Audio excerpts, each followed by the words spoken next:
Hello everyone, and welcome again to the latest edition of the Week in 7 Questions. My name is Sandra Pasarić, and I am Project Assistant at the Martin Center.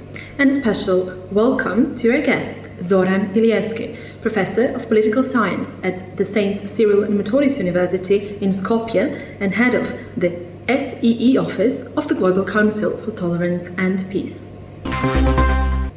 Zoran, the EU Western Balkan Summit took place this week in Brdo, Slovenia.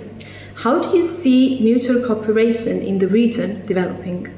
Mutual cooperation in the region is growing, although at a pace which is unsatisfactory for its population, even at the level of the economy. After CEFTA entered into force, intra-regional trade increased by almost 40%.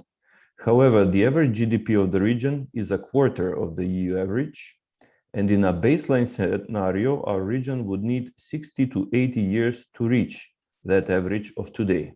So these are cold facts that we need to factor in. In your opinion, what are the main priorities and the main challenges for the Western Balkan countries on their road to the EU integration? The main priorities are investments in strategic sectors of the economy that need to come from the EU and its member states. This will give impetus to the two other main challenges, which are resolving the open regional issues and improving the rule of law within each of the countries.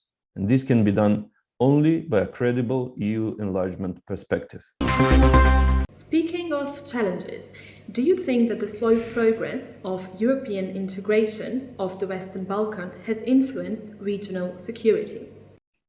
I would say that it has not been detrimental to security per se, as the status quo can be best described as stabilitocracy, but it has negatively influenced the pace of reforms, leaving the region fragile, stagnating, with serious internal difficulties and with an opening of the gates to other players. So security is here. Now is the time for a strong push towards prosperity. What do you think has been the impact of recent developments in Afghanistan, the AUKUS security partnership, and the evolution of the EU's relations with China on the EU's enlargement policy? These developments portrayed all the weaknesses of EU decision-making and the dramatic consequences that this has on the geopolitical performance of the bloc. Of course, the European Commission lately twice mentioned the Western Balkans as a geopolitical imperative. However, as things stand now, it is doubtful that those lessons will be put to good use to make a paradigm shift in the enlargement policy, because the division on enlargement within the blocs of EU member states seems to be very deep and paralyzing for the process. The EU is the Western Balkans' main economic and trade partner. What opportunities do you see to further develop their trade relations? There is an urgent need of balancing due to the dramatic deficit in trade and the chronic people drain from the region to the EU. There is a need of investments in critical infrastructure and socially strategic sectors.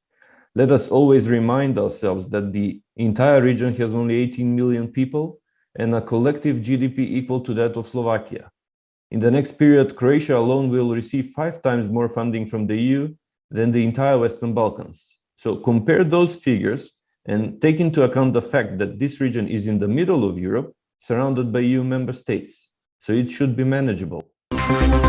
And what is the link between the Economic Investment Plan, EIP, and the enlargement reports? I see the Economic Investment Plan as a continuation and an upgrade of the line of policies needed to fund the region, which naturally are based on conditionality and reversibility of the process, as the new methodology, of course, envisions. However, without a clear commitment to the EU membership of all the Western Balkan 6 countries, its effects will be limited.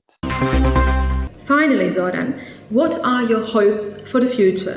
Well, hopes are by definition different than realities. So whether they are mere fantasies or plans that will come true, it depends on both sides, the region and how events develop within the EU. The people of the region, of course, hope to live a normal, basic European life with all the social, economic, and democratic freedoms and possibilities in a clean and ecologically sustainable surrounding. That was all for today. Thank you, Zoran. Thank you to our viewers, and stay tuned for more Week in 7 Questions.